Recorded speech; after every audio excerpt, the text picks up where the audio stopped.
Dan, from what you've seen on film about Avery Bradley, what's he doing differently this year to rebound the ball so well? I don't know. I got to admit, that's something typically I'm not really focused on watching the film, is how a guy's defensive rebounding. I mean, so I really don't know. I mean, Avery's a great player. I think he's been a guy who's added something to his game every year, gotten better every year, and obviously that's one of the ways he's stepped up. But other than knowing the numbers, I can't tell you. Anything on Reggie Bullock's second opinion yet? No, he said he still doesn't, No, they haven't gotten an appointment yet on that, so not going as fast as I would like. Reggie Jackson, to clarify, maybe have you firmed up maybe like what you're going to do tomorrow, or maybe also practice Saturday, anything there? Have not. Have not? You guys have played pretty good defense really all season long, but it seems in the second half of games you guys have been able to ratchet up. Last night you only gave up 35 to Charlotte.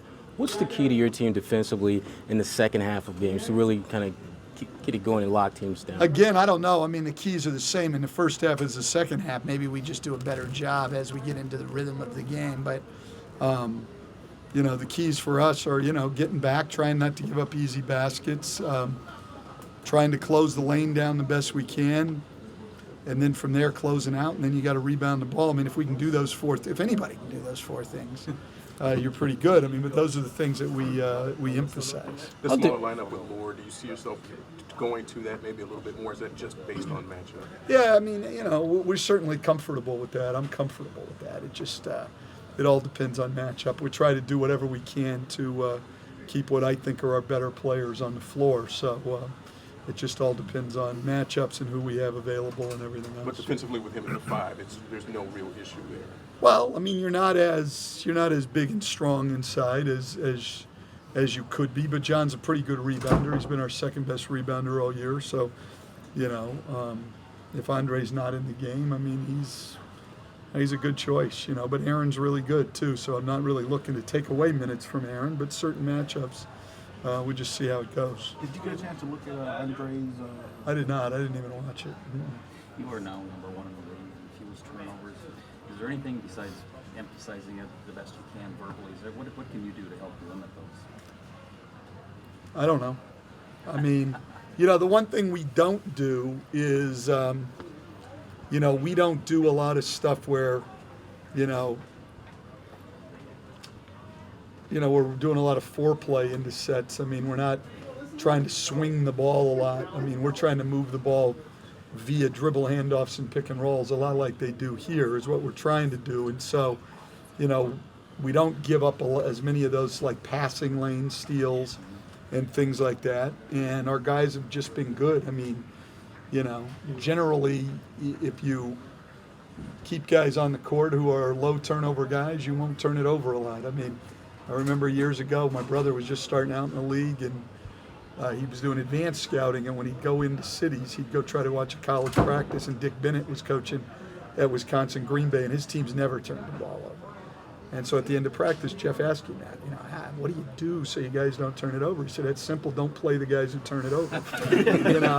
And so I think a lot of that comes down to the players you have, and we've got guys who are in general low mistake guys. I don't think that has anything to do with me or anything else. I think we just have guys who are low turnover guys. You think you'll look to Darren again tonight as the first guy? Well, we'll see. Again, matchups, foul trouble, everything else. What does it say about your team defensively that you were able to play as well as you did without Andre in the second half last night? Well, Aaron's a good defender too. He's different. Obviously he's not as athletic, but Aaron's our best communicator by far.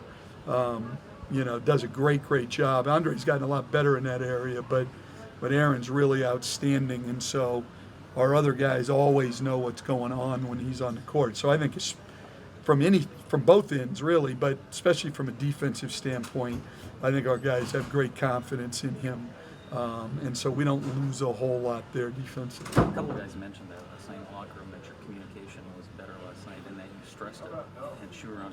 Is that something with a young team that really takes vigilance to maintain? Well, it's something that Bob Byers really been on hard, that we need to keep emphasizing. And even in our walkthroughs, we've been different.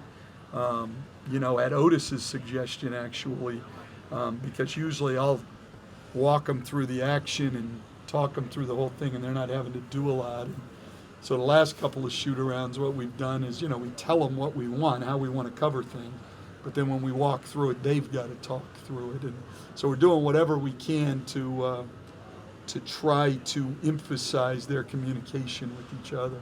Well, it sounds like your education background, kind of like there's something, repetition or saying your own thing. Yeah, So well, you and take it in better does. if you don't repeat it. And I think it also, you can see it on the floor when guys are talking. Not only are we better connected and we know what's going on, but the intensity level goes up, your energy level goes up when people are out there talking to each other. How is Andre developing on the defensive end? You mentioned He's gotten better. I think he's made a good improvement there. He's putting out more consistent effort.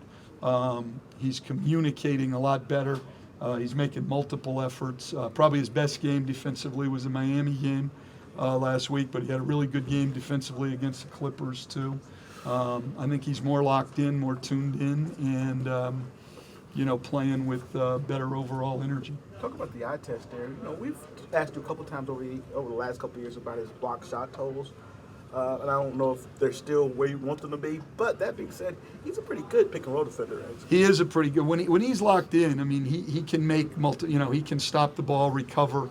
He can do all of that stuff. So it's really for him just being mentally locked in, and he's been better with that and improving all the time. So hopefully that development will continue.